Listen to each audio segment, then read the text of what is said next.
investigator at the Champollion Center of the Unknown in Portugal. And prior to that, he was a faculty at SUNY Stony Brook, or now Stony Brook University. And before that, he was a postdoc with Jonathan Pillow when he was there at UT Austin. And prior to that, he received his, prior to that, he did his master's in also electrical engineering.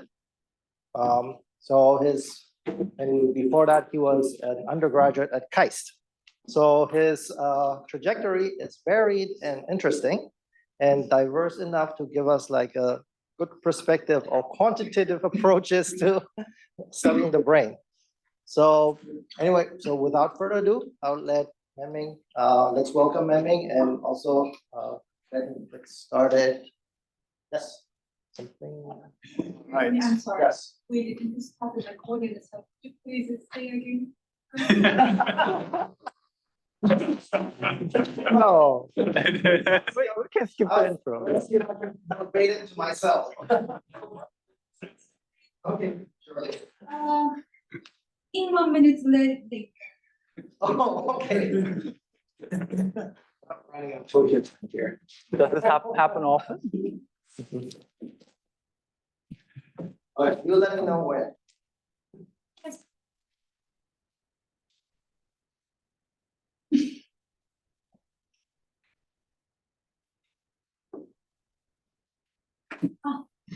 Okay. Okay. Okay. Well, let's recapitulate. So today we have the pleasure of having Professor Memming Park here from the Champollion Center of the Unknown in Portugal. And prior to that, he was a professor at SUNY Stony Brook, now named Stony Brook University. And before that, he was a postdoc with Jonathan Pillow at UT Austin. And before that, he would receive his PhD in biomedical engineering at and then before that, he was studied electrical engineering in his master's and computer science as his undergrad at KAIST. So anyway, without further ado, let's welcome Professor Memming Park. Very much, Gerald, for that kind introduction. It's my great pleasure to be here to tell you a little bit about my research. Today, I'm going to tell you about continuous attractors, this crazy mathematical object, and how it relates to understanding perhaps how the brain works. This work was spearheaded by my former PhD student, Kyoto Soku, and my current PhD student, Abel Shagodi, and also a rotation student who did a great work in my lab, Guillermo Martin Sanchez. Okay. Since you guys probably don't know a lot about what my lab does, so a brief introduction to my lab. I do a lot of computational neuroscience. My lab's nickname is CATNIP Lab. It's short for Computational and Theoretical Neural Information Processing Lab, and we do about 3 different categories of research in broadly speaking. First is to understand sensory motor processing and perception. For example, if you have a monkey playing a video game, watching some motion video, and they're like, oh, every time you see a motion, you press the right button and get juice reward. And while the monkey is doing this task, my collaborators record from different brain areas, in this case, brain area MT, the middle temporal area. And what you get is these bunch of neurons, each row here is a neuron, and their timing of their spiking during watching this video. So you have this representation of access to the internal representation of the brain over time. And the question is now, what kind of information is encoded in here? How does it process? How is it processed? How is it related to their actual behavior and decision they're making, and so on? So part of us work on this. And since these kind of data sets are very complex, we also work in developing new machine learning tools to do these kind of analysis. And in particular, we want to be able to estimate the internal state of the brain given these kind of data sets. So we are working to generate these kind of new methods for efficiently estimating these states, and in more recent days, we want to do this in real time. Like as we're recording from the animal brain, can we estimate, the global or more global state of the brain just from recording from, let's say, 100 neurons out of that gigantic population? And also, we want to try to forecast these internal brain states. How do they change over time? And can we use that to do interesting things? And of course, if you have access to the brain state in real time, you can monitor it, but also you can try to control it. So we have developed new control schemes for controlling internal state of the brain in hopes for making new clinical devices and new kinds of experiments. And this particular part of our research has been commercialized, and I'm disclosing my potential conflict of interest. I'm a co-founder of this neurotechnology company called Reviver. But today I'm not going to talk about either of this. I'm going to talk about some theory related to this. I'll get to the details of this soon, but in general, we're interested in questions that cannot be answered by just analyzing data, because the reality is that when the brain is changing over time, you never have enough data to estimate all the details of what the brain is doing. We only have partial observation, and we only have finite time of observation. So to answer many of the questions, for example, in areas of learning and memory, we do get into theories of learning and memory, which also relates to artificial neural nets, as you will see soon. Okay. So the general tool or language that we use is widely used in sciences, in physics, ecology, fluid dynamics, behavior. That's the language of dynamical system theory. And in essence, we can just simply think of it as some state variable x, some vector that represents a system state, and a differential equation that describes what is the underlying law that governs the state evolution over time. So if we can understand this dynamical law, then we understand how the system works, right? If it's a Newtonian dynamics, then you know this exact what F is. But if you have a brain, then you might not know this at all. Depends on the problem. You can also have optionally some input, external perturbations, or sensory input to the system, and some unpredictable part of the system, which I'll just call noise. So in neuroscience, in systems neuroscience, these dynamical systems language has been widely used in many different ways.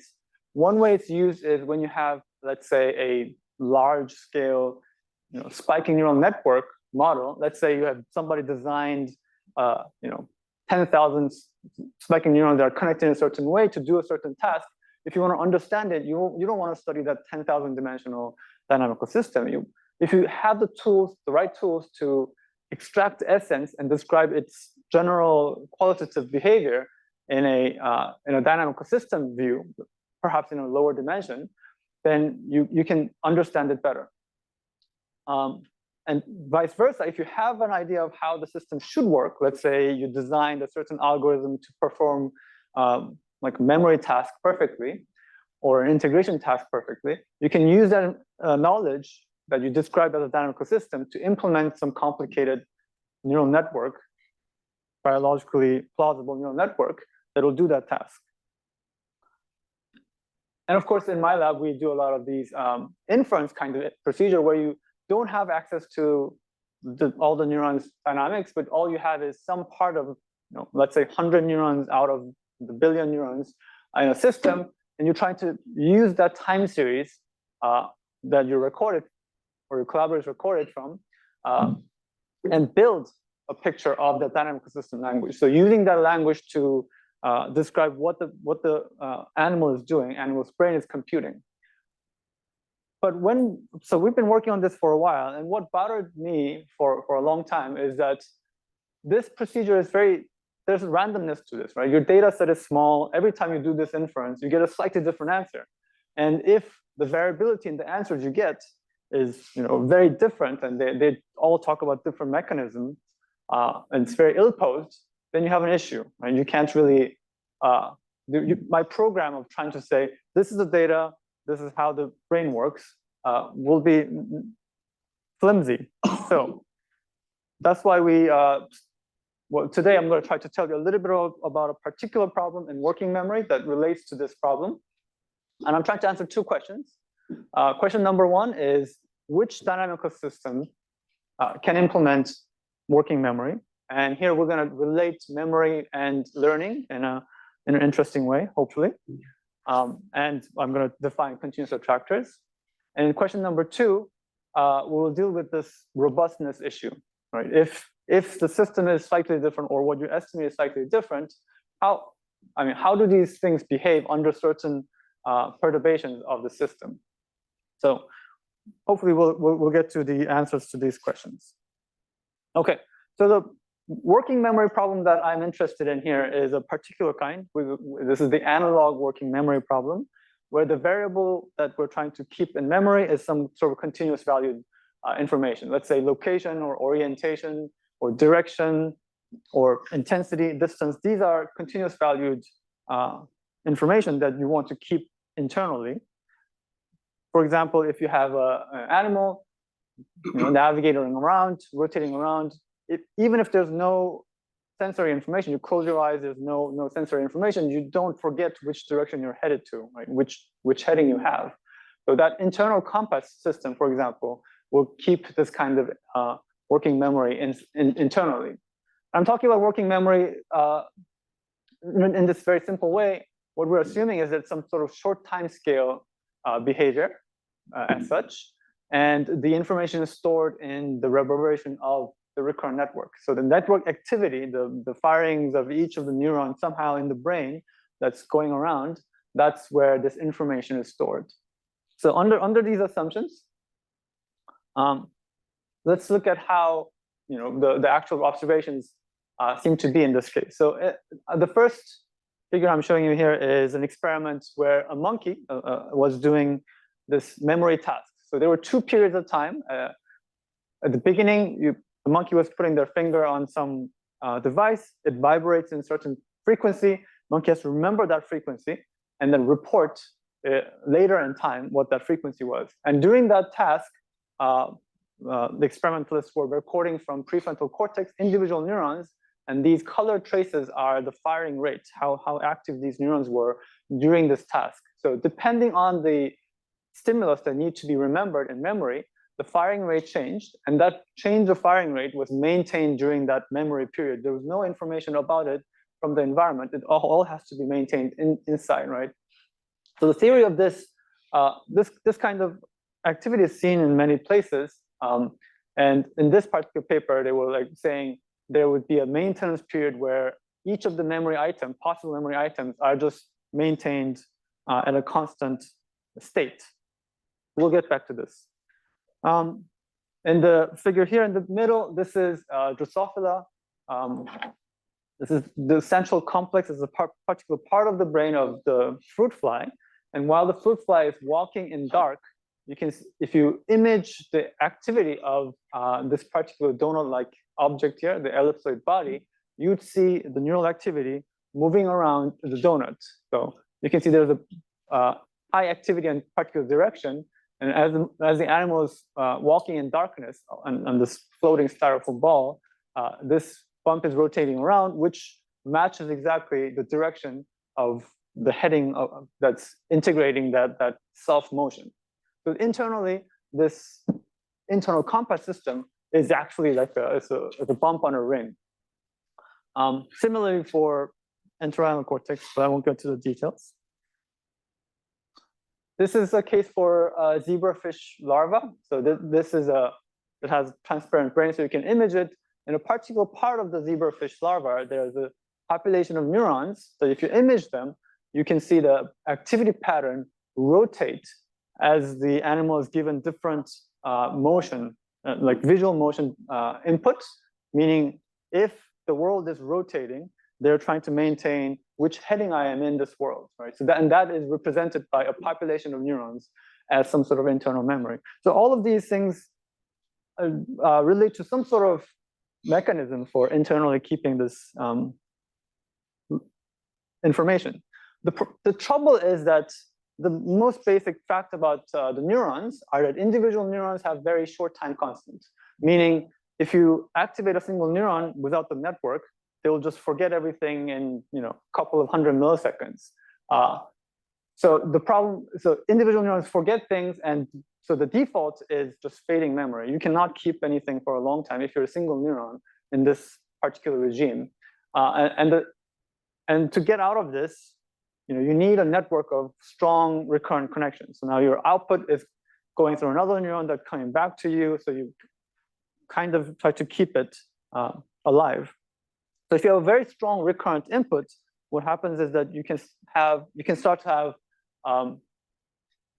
non-fading memory attractors. Right? So you can have, I'm drawing like a potential energy landscape, one-dimensional cartoon here, where your brain state is on this energy landscape. It can fall into one of these valleys there would be a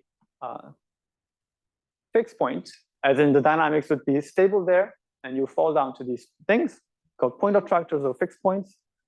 You could have a case where the energy landscape is completely flat. This is the continuous line attractor. Anywhere here, you just stay there. If you don't perturb it, it'll just stay there forever. Or you can have, a bunch of small local minima. You can have like a discrete set of possible states, but in between, you're unstable and you're moving around. So basically, this is the picture that. The left picture is what we want to focus on here, because that thing, this continuous attractor, is very attractive to the theoretical neuroscientists because it's perfect for doing this particular task. So mathematically speaking, when I'm saying continuous attractor, it's a manifold. In the picture here, I'm just drawing a two-dimensional dynamical system where you have this blue manifold, this ring is attractive. The flow is towards that manifold. And on the manifold, there's no flow. If you're there, you're just there forever. If you push it away, you're over there. You push it out of it, you come back to this, the manifold.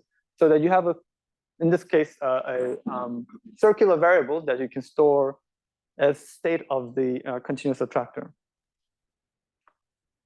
To implement such a continuous attractor, there's many different approaches. And one line of approach is called this so-called bump attractor model. So you put a bunch of neurons on a ring configuration, and you would connect locally self-excitation and then some sort of global inhibition. That's one way of doing it, such that a bump of activity. So if some group of neurons are active, sorry, it's just disconnected. Okay. Sorry about that. But bunch of neurons are active. The recurrent connections will make that bump alive, right? That bump will be self-sustaining and will move around.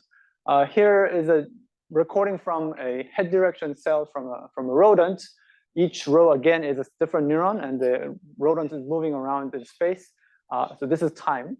As you can see, there's a bump of activity. So each time point, this vertical slice here, you can see a bump. These are ordered in their orientation preference. You can see a bump that's moving around in space. So these components are thought to implement potentially these head direction cell networks. But only in the limit of infinite neurons does this become a true continuum of a ring. And any finite implementation of this would be a finite set of fixed points on a ring. But this, you can think of it as, if you have the infinite number of neurons, you can think of it as a manifold of a ring topology, which makes it a true ring attractor. You can also have finite size ones. So for this particular Drosophila case, this ellipsoid body has like 6 segments. It's a very strange system. They're not an infinite number of neurons, not close to infinite number of neurons. It has 6 segments on it. So there has been a finite implementation of the bump attractor. This is a paper from Norman, just published just last year, where you can implement this ring attractor with just 6 neurons. And this is the weight matrix. Neuron I and neuron J and neuron K are connected through this weight matrix. And you can have a continuum of a bump. This is when you have input, it moves around. But you can have a continuum of bump with just a finite set of neurons.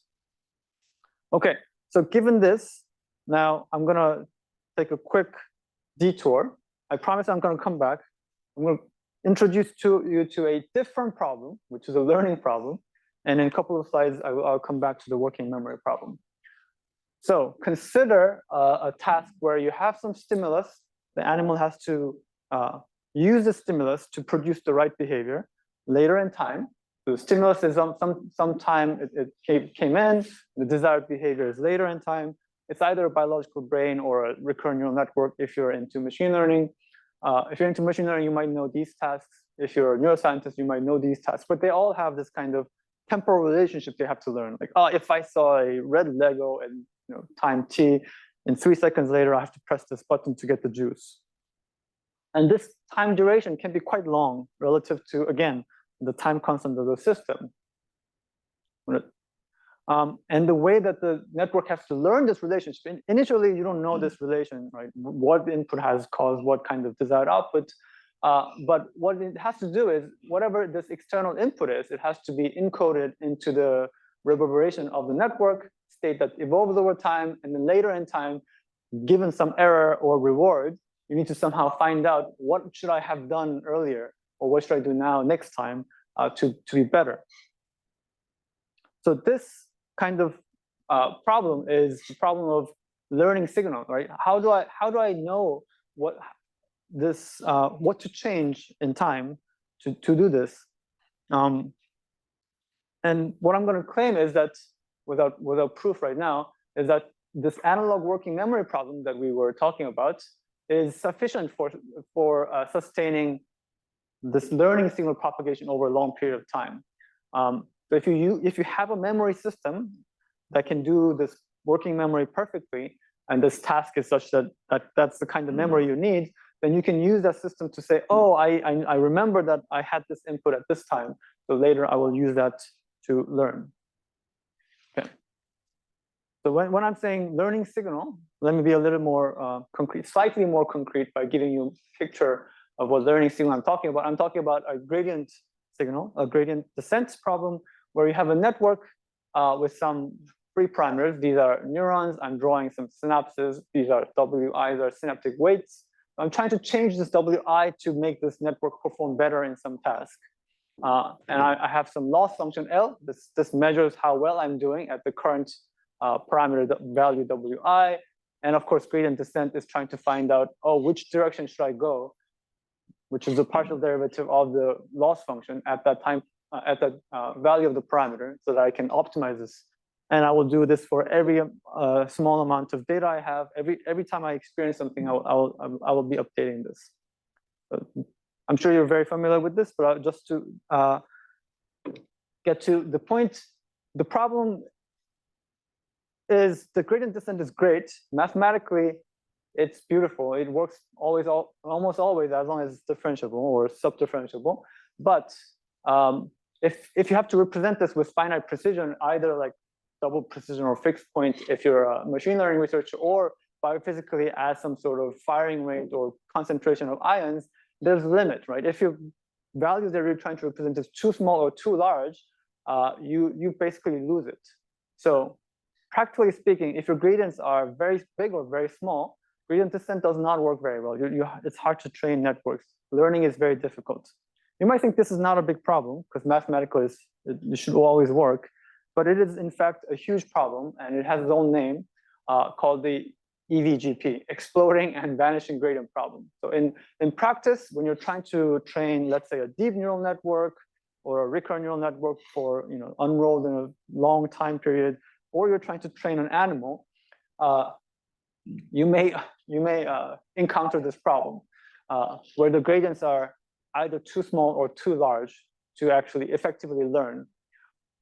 And machine learning is full of tools and tricks to try to avoid this. I see some people smiling at the EVGP solutions.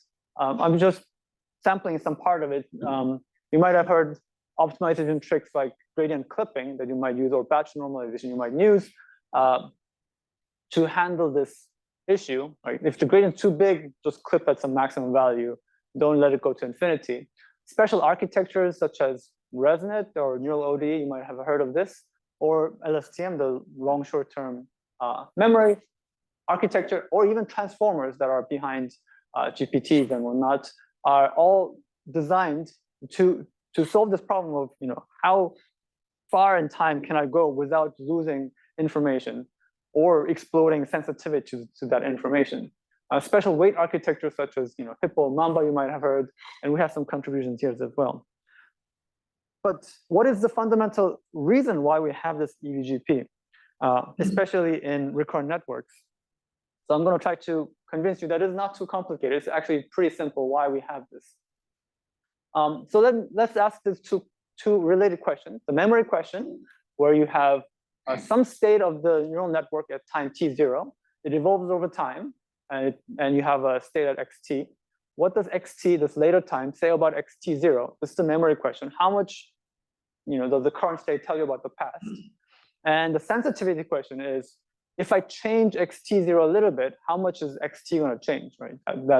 That's a sensitivity question. So if you want to solve the memory problem, you want the first one. If you want to do gradient descent and try to learn temporal relationships, or if it could be a deep layered network, if you want to train a deep neural network, you want to have a good sensitivity. And both of these guys are basically, in terms of the differential equation, how does this difference between the perturbed state, xt0 plus delta, versus the original xt, how does the difference evolve over time? So this will tell you the memory, and if you take the infinitesimal version of this, that gives you the sensitivity, which is just the derivative or Jacobian between the representation at time t respect to the representation at time 0. This matters because if you're trying to do backpropagation through time or backpropagation in deep networks, that gradient loss from respect to the weights has only one term in that expansion that relates two different time points or two different layers that are far apart, which is that particular sensitivity Jacobian, also known as the adjoint. So math is math. Let's look at a simple picture to demonstrate what is happening. So let's suppose you have this system A here. This is a fading memory system where everything is forgotten eventually. There's one global stable point red. No matter where you start, at infinite time, you will get to this red point. So if you have one initial state and some perturbations, the two different initial states, it'll eventually be forgotten. And the sensitivity, how much do I have to change at the beginning to induce a change at the end, it also decays to 0. So this is a bad memory system in some asymptotic sense, and also a bad learning system. Your gradients will vanish over time, over a long time, which makes sense because it forgets. On the right-hand side, we have a system where you have two stable states. If your system started on the right-hand side, it evolves and converges to this red point here. If it's in here, it converges to this left point. Although the sensitivity, if you perturb it a little bit, it'll decay over time. So it has vanishing memory, vanishing gradient. It could have one bit of perfect memory. If you started on the right, you know where you started. Right? So that one bit of discrete information is perfectly matched. Okay, but I don't care too much about this currently because we're worried about analog memory. The value of the memory is not discrete. We need to be able to maintain a continuum of different memories. So the quantity that captures all of this together is this Lyapunov exponent. That's basically telling you if I perturb the initial condition by some delta, what is the rate at which this difference evolve over time? If it diverges, converges, or does it stay the same asymptotically? So this lambda here, the time constant for the system, the difference of evolution is the Lyapunov exponent. And basically, in a general dynamical system with some assumptions, you get a set of Lyapunov exponents. If you have a 100-dimensional system, if you have 100 neurons, let's say, and you get 100 number of Lyapunov exponents, together we call that the Lyapunov spectrum. And if you have any positive Lyapunov exponent, that means that direction that Lyapunov exponent tells you have exploding gradient. Everything diverges. So that the picture is like this. So you have two different exploding here. Two different initial conditions because it's pushing you far away. Their difference will be amplified over time. So far in the future, you don't know what is what because everything is very big. If you have negatively upward exponent, things are converging to each other. So you have vanishing gradient. And if you have zero the upward exponent, this is the most interesting case. You are marginally stable. For example, here in this picture, you have this red line, which is a continuous attractor in one dimensions. You have this convergence to this, the attractor part, that's negatively upward exponent. But on the manifold itself, you have zero the upward exponent. If you push it, if you start with some particular distance, it is maintained. That distance is maintained forever. So it has zero the upward exponent. So whenever you have a zero the upward exponent, you don't have exploding nor vanishing gradient, and you can have perfect infinite memory.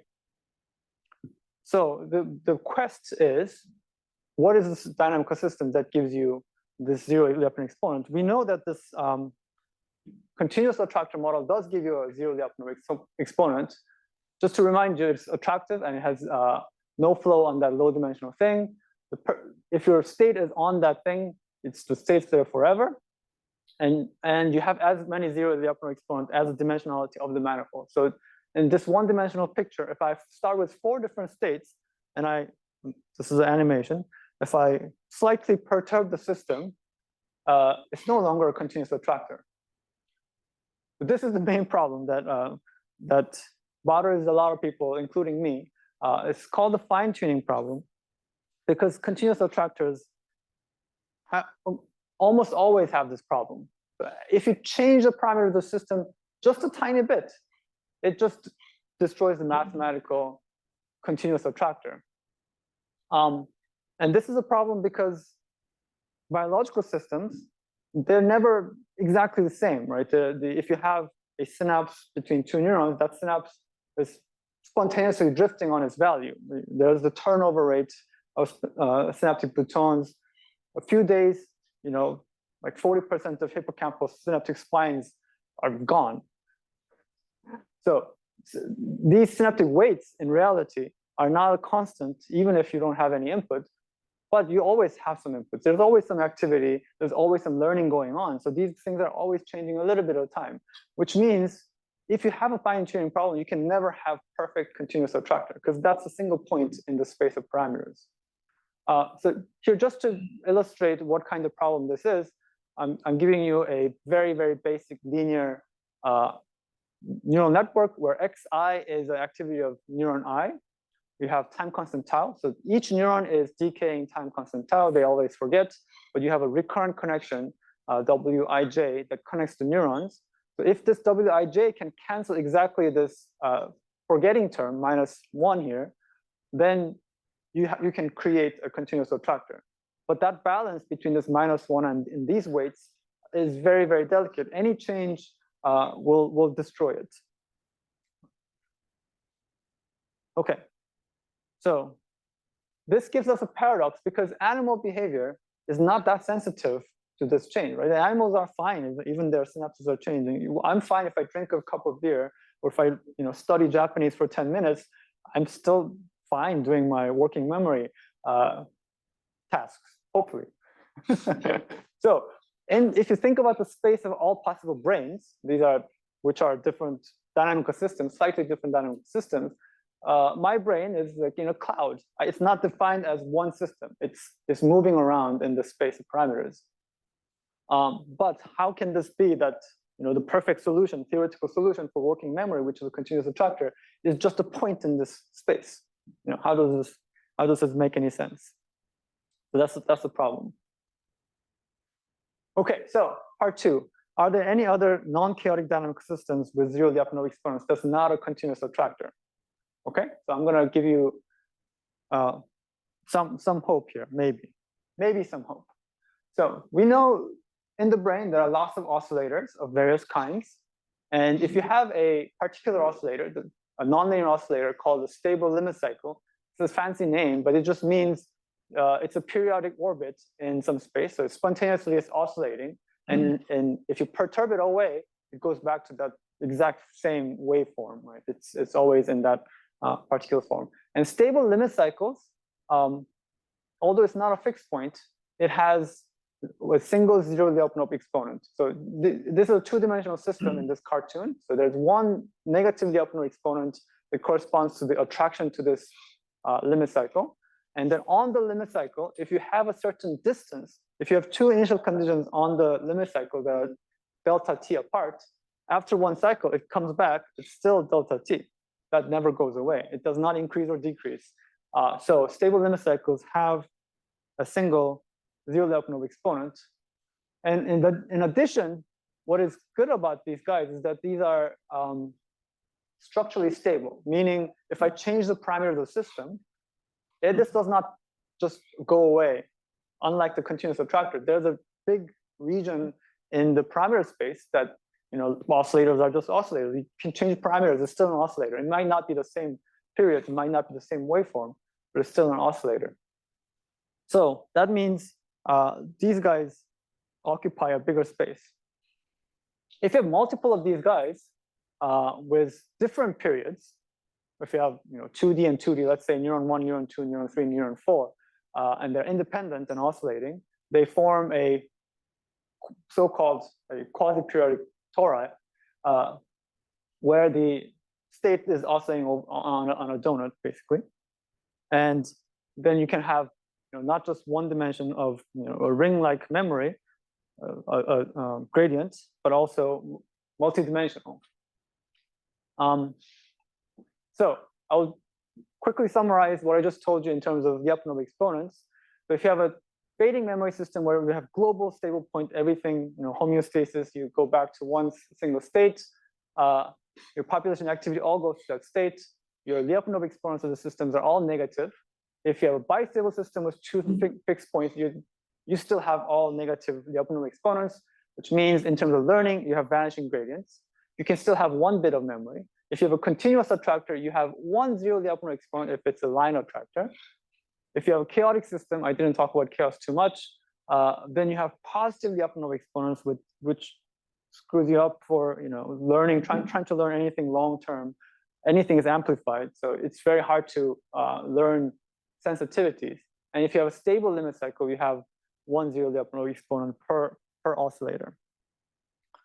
So what can we do about this? I mean, one thing we can do is to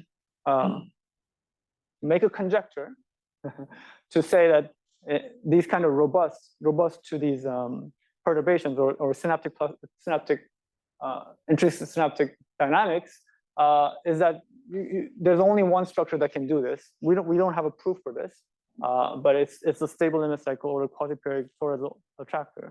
And if this is the case, how can we use this to profit? We want profit. So we did a quick experiment doing with some recurrent neural networks. So this is going to be a machine learning application, not neuroscience. But what we can do is we can form a recurrent neural network and train them using this principle, try to train it on difficult tasks. We can do this for recurrent neural networks because we know exactly for a particular, like a TANH recurrent neural network, LMANet, or like a GRU neural network, we know exactly which parameters give rise to oscillations.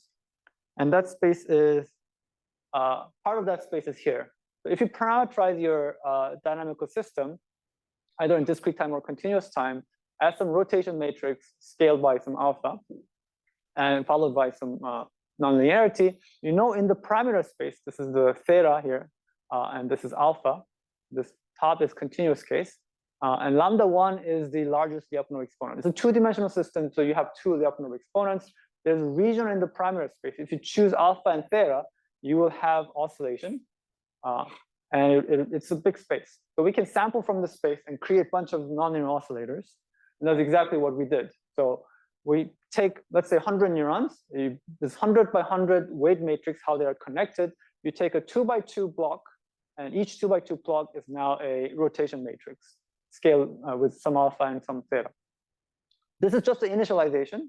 We will allow, as the network is trained, we'll allow all the values, all the couplings to change independently. It doesn't have to have this parametric form, but that's the initialization. So the hypothesis is that in this initialization, they will propagate the gradient over time to learn long-term relations much better than other networks. And as they're learning, these weights are changing. But since nonlinear oscillators are structurally stable, it will not get destroyed super quickly like the continuous attractor ones.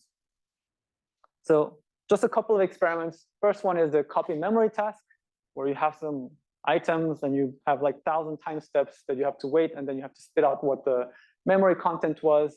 These are different networks we're comparing. The ones with this small symbol here are the ones that was initialized by these block diagonal block rotation structures. And one thing is that these ones with the initialization and without, they are the same space of parameters. They can, if you have the right weights, they are the same network. The architecture is exactly the same. It's just different in how we initialize the weights. And as you can see, this is overtraining epochs, how well they are doing. Only 2 networks learned this particular task well, where you had to propagate information across 2,000 time steps, equivalent to a 2,000 layer deep neural network, if you're thinking of a deep neural network. And these are the ones that initialize by this. There are no other tricks. We did not use any gradient clipping, no nothing, just initialization. We did try to use a small step size. Now, if you, the thing is, this guy, if you, after training, at the end, if you look at the solution is still oscillating. If you change the task a little bit to have a random delay, so the memory item goes in, has to do something, and there's a signal that says recall now, but that recall now signal comes at a random time, then again, only the GRU with this particular initialization can solve this task. And the final solution, if you look at it, there's no oscillation. It does not, I mean, there's no timing related to this, right? External timing is coming in. So the final solution is just a perfect memory kind of solution. So that's how you profit from this particular theory. Now, the additional conjecture that going back to the working memory, what I want to say is that if you have the condition for getting an analog working memory, a perfect analog working memory, is to have both zero Lyapunov exponents and a temporal reference. It'll get clear why we need this, except when you have a continuous attractor case. So I'll give you a case where we have a temporal reference in addition to this. So here's a hypothetical. I'm not 100% invested on this particular model, but it's an interesting model, so I'll introduce it to you. So this is a model for this head direction, internal compass system, where you have 4 neurons. These top 2 neurons are coupled together with some delay. So this is a conduction delay of tau over 2.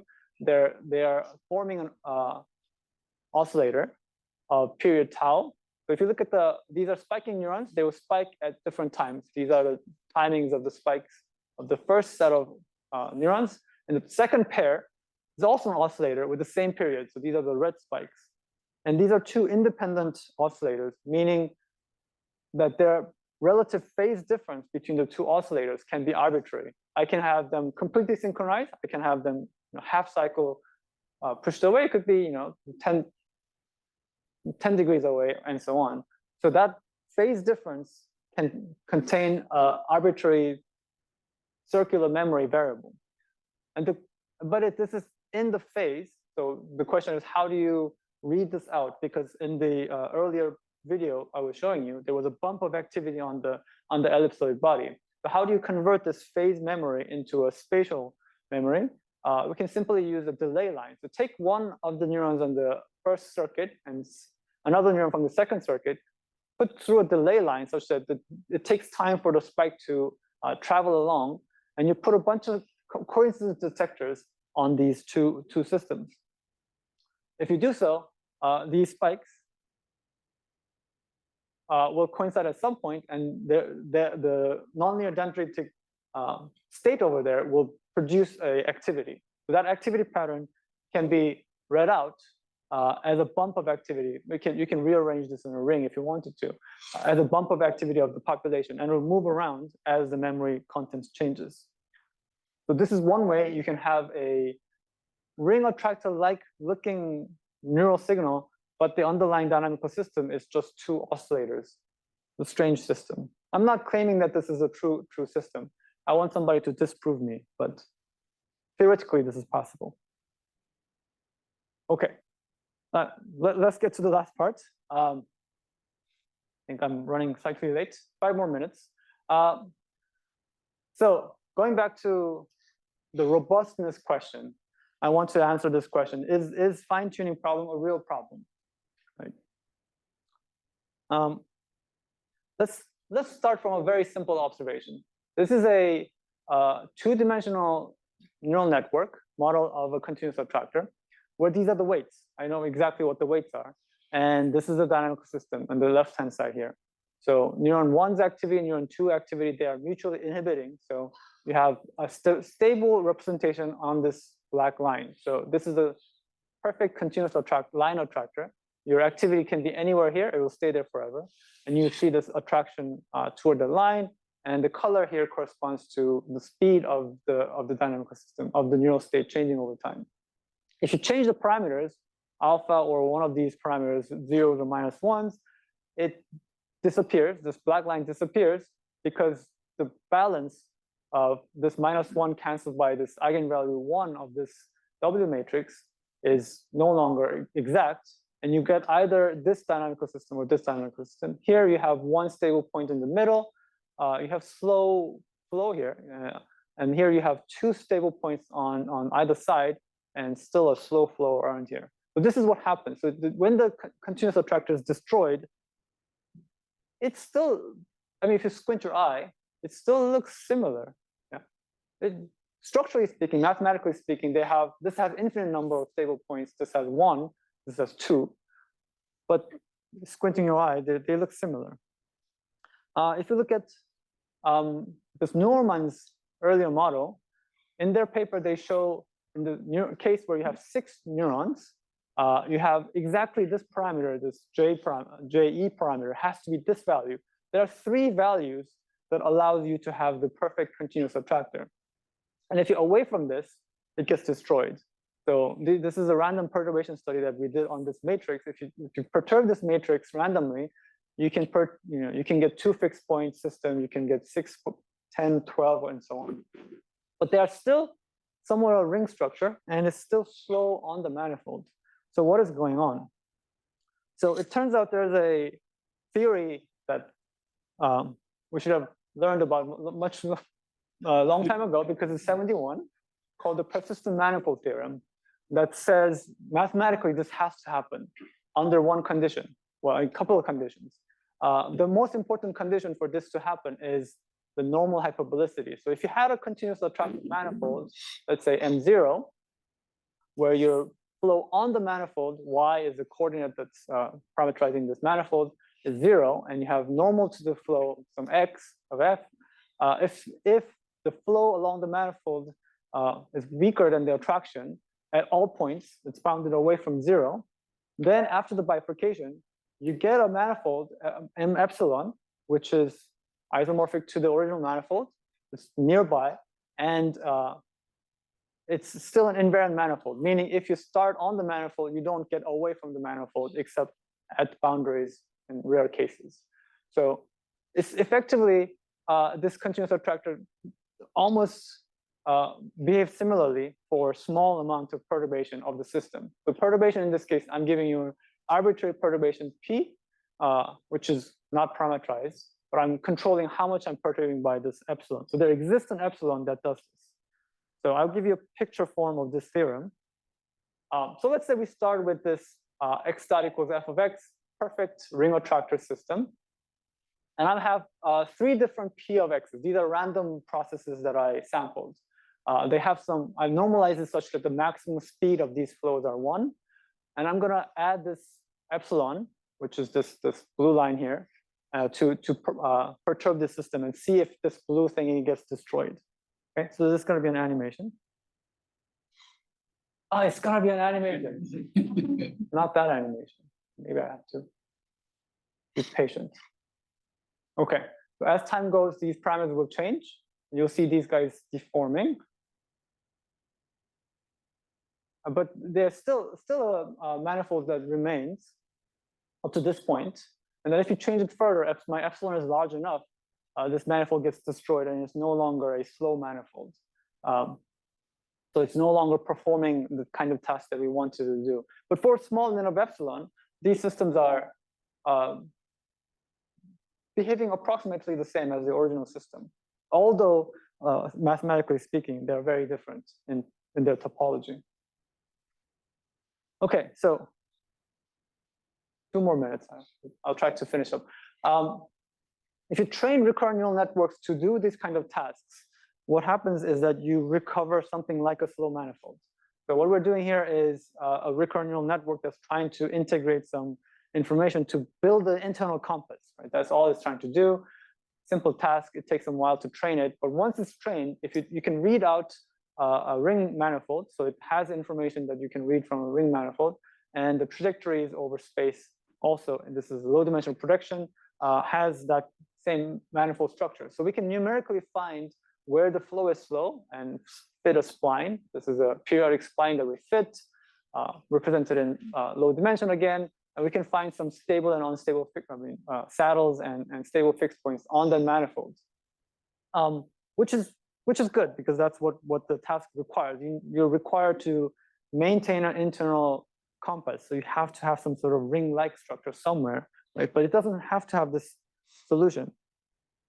But if you find this solution and along the manifold, numerically, if you linearize the system, this was a 128-dimensional recurrent neural network with some nonlinearity. But you linearize the system along that manifold. This is that manifold x-axis here. And if you look at the eigenvalues of that system on that manifold, you see that there's one eigenvalue, the slowest eigenvalue, the closest to 0, is over here. Whenever it hits 0, that means that's zero flow. That's a stable or saddle fixed point on the ring. And the rest of them are negative. This is such because when we're training this recurrent networks, we have injected noise to the states so that the network is forced to forget some of these perturbations. So all of these, to fight the perturbation, it has to do this, but to integrate the internal compass, it has to have that one-dimensional integration. So this is basically a slow manifold, and this is the normal hyperbolic contraction to that manifold. We did different experiments on here. I'll skip the details. From the theory, we can also say how much error is bounded. If you know how slow the flow is on the ring, that bounds the maximum amount of error you accumulate over time, which is verified numerically. We can also say what are the conditions for this to appear from training a recurrent neural network. And again, the most important thing is if you inject noise to the system, it becomes attractive. And then if you train it such that it's robust against learning noise, such as learning noise or synaptic noise, then it becomes one of these continuous attractors, which means they slow manifold, which are near a continuous attractor by our theory. So the final picture is this.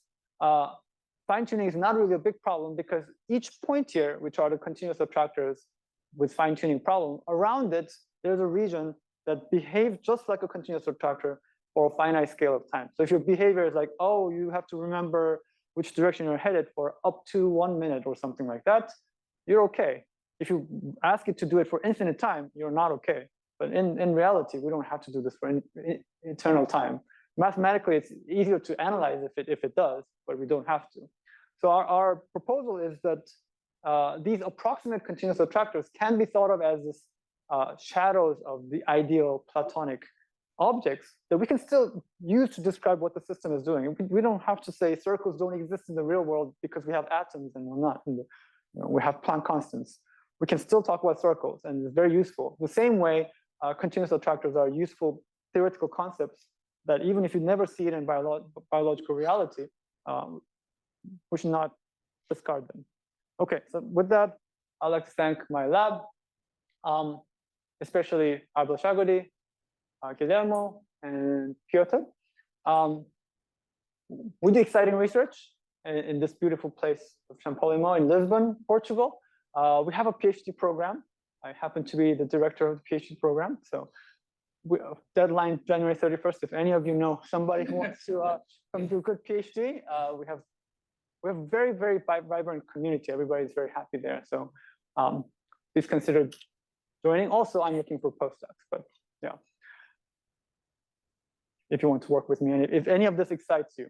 Of course, thank you to TSVP and all my funding sources for supporting this research. Thank you very much.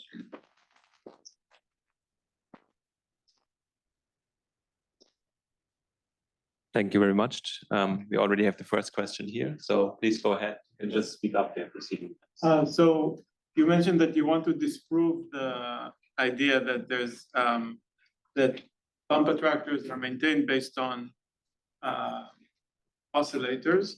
So in the experiment in the fruit fly that you mentioned, if the animal gets conflicting cues, it decides on one of them and it sticks with them. So I'm wondering if your theory makes a different prediction from the bump attractor in this kind of scenario where the animal gets conflicting evidence. So if there's it's an interesting question. If there are external cues that bind you to a particular direction, you have to have a circuit that says, if I have a strong evidence that I'm heading north, forget what you have, reset to north. This circuit is very hard to implement this. So already there's an issue of doing this. No, I'm saying there's an optic flow that says you're turning right, and another piece of optic flow that says you're turning left. I see. So the fly will pick one of them, and the ellipsoid body will represent one of the more dominant turns. I see. So in this circuit, the input is coming through these two guys. And I think what you're describing is already a gating of the input to this integrator. So if you're already saying, some filter says, I've decided the strongest evidence to be filtered through as an input to push the phase forward in the first oscillator, I can't tell the difference just based on this. But I mean, if this is true, you just patch clamp some of these neurons and see if they're oscillating. This is probably not true. But again, this is theoretically interesting because nobody considered this as a possibility, as far as I can tell, in a circuit sense. I feel like I'm not understanding something.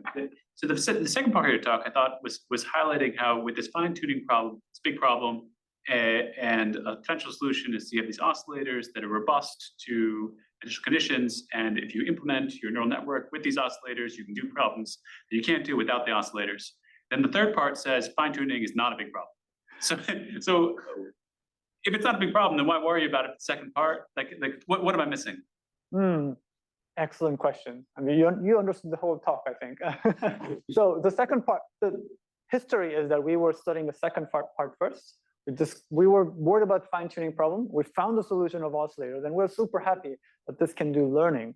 But to implement a memory with these oscillators, basically you can, unlike learning, especially in machine learning, where you use backpropagation through time, where you unroll and go back in time and see, oh, that was the value of this network at this time point, so I can change the gradient.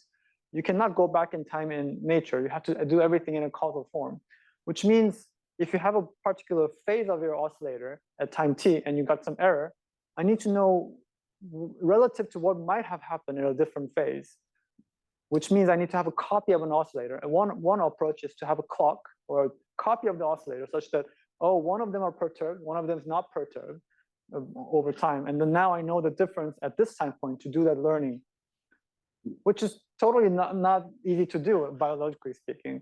Most biological oscillators don't maintain their phase that long, first of all. And then to tune them to have exactly the same period, it's unrealistic.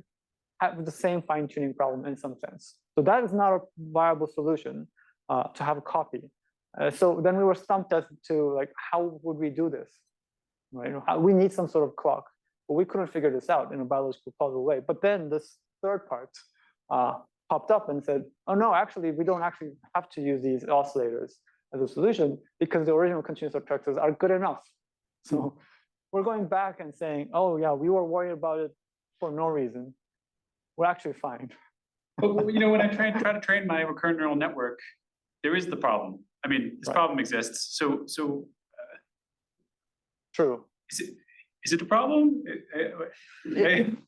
For learning, For it is a problem, right? So in machine learning, when you use like LSTM or GRU, where you have this kind of special privileged memory cell that's protected from the original, regular dynamics, and you have like gating and so on to update it. That cell state in the original LSTM without forget gate is a perfect continuous attractor, and there are no parameters that can destroy it. So that's why LSTM performs well, not biologically, but as a machine learning system, it performs well. And you should just use it. If you want to use a continuous attractor and you want to use perfect memory of such, LSTM is a great solution. Especially if you want arbitrary long period, unlike like transformers, which usually limited to like 20K tokens or whatever these days. I don't know what the numbers these days are. Probably much larger. Yeah. Thanks. Oh, sorry. A very similar question related to this. So you showed us when you did this RNN memory task, right?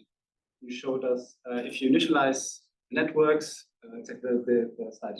So just, yeah, you initialize in this special weight configuration that gives you a stable limit cycle, but then you train, I assume with BPDT. Does this not destroy the limit cycle properties? Right. So in the random delay version, it destroys it. I mean, it's not immediately destroyed. It gets destroyed during training. There's a bifurcation. Kenji Doya has, done a lot of research in terms of what happens to the gradients in the bifurcation and whatnot. But there will be a bifurcation. When you're training neural networks in general, if your initial solution and dynamics in the final solution have different topology, you must go through many of these things. So it does go through this. And in this particular case, it gets destroyed. The final solution is really a slow manifold. It finds the tuning parameters such that it makes a slow manifold and basically implements a continuous attractor. But it was initialized as an oscillator, right? Other networks could also do this. They're in the same space of parameters, but they just couldn't get there because there was no learning signal to get to that direction to find such a solution, right? So the difference only is that the initial solution was allowing you to search in the space of solutions much better because it had long gradient propagations for significant proportion of the training. I just wonder, noisy, so continuous attractor is fine if you are interested in only memory of temporal order, because you are using direction that Lyapunov exponent is 0. But suppose if I am interested in a particular angle point, then I think still noisy matter.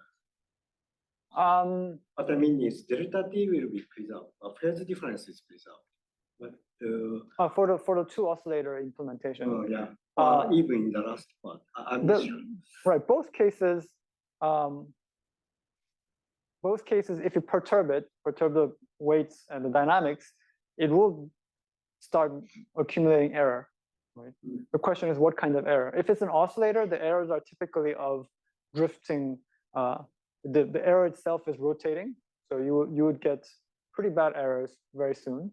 If it's a continuous attractor that gets bifurcated into, let's say, 12 fixed points, you'll forget, but you'll forget as to go to the nearest stable fixed point in a sense.